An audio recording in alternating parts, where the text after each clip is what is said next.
Hello friends, my self doctor single और मैं चंडीगढ़ में अपना एक होम्योपैथिक क्लिनिक रन कर रहा हूँ। दोस्तों, आज हम जैसे डिफरेंट डिफरेंट टॉपिक्स में वीडियो बनाते हैं। आज का हमने टॉपिक लिया है appendicitis. Appendicitis, yes you heard it right.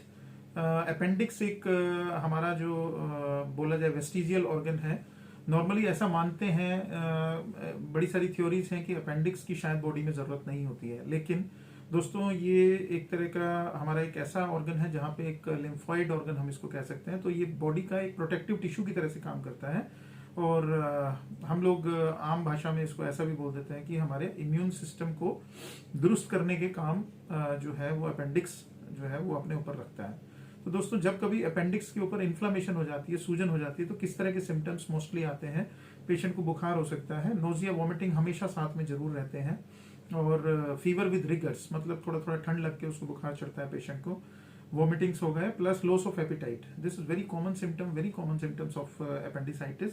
Plus साथ में बेली बटन के साथ आपको पेन, पेशेंट आपकी कंफर्मेशन करेगा कि मेरे को नाभि के आसपास, नेवल के अराउंड जो है वो पेन महसूस हो रहा है। और क्योंकि ये जो हमारी कोलन है उसका एक लास्ट पार्ट, हम रूडिमेंट्री पार्ट इसको बोलते हैं, तो कोलन वाला एरिया जो है यानी लोअर एब्डोमेन में धुन्नी के आसपास का, जो पंजाबी में कहते हैं कि नेवल के आसपास का जो एरिया है, उसमें दर्द पेशेंट आके बताता है।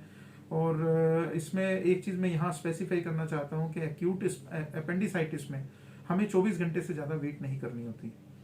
अगर इस तरह की कोई भी सिम्टम्स हों तो आप होम्योपैथी से भी वेट करना है। तो जो प्रैक्टिशनर हैं या न्यूली जो ज्वाइनिंग है होम्योपैथी में, जो लोग अभी प्रैक्टिस करना स्टार्ट किया है, तो अपेंडिक्स के किसी भी केस में 2 घंटे से 4 घंटे तक ही वेट किया जा सकता है, क्योंकि अपेंडिक्स कई बार बर्स्ट हो जाता है, फट जाता है पेट के अंदर।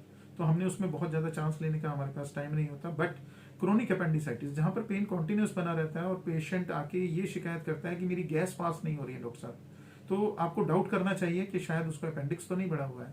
बहुत सारे और भी रीजंस रहते हैं, बट यहाँ पे केवल हम अपेंडिसाइटिस की ही बात कर रहे हैं। तो अपेंडिसाइटिस क्रोनिक हो तो उसमें आप होम्योपैथिकली बहुत अच्छी हेल्प कर सकते हैं। बहुत अच्छी मेडिसिन होम्योपैथी में अवेलेबल हैं, जहाँ पर पेशेंट जो है वो पूरी तरह से ठीक हो गए हैं।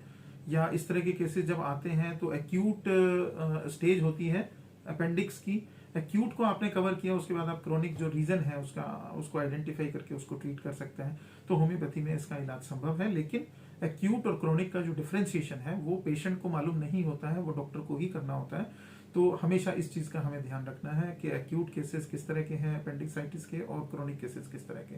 तो दोस्तों, होम्योपैथी से इसका इलाज संभव है, but mind it, acute as well as chronic. Thank you very much.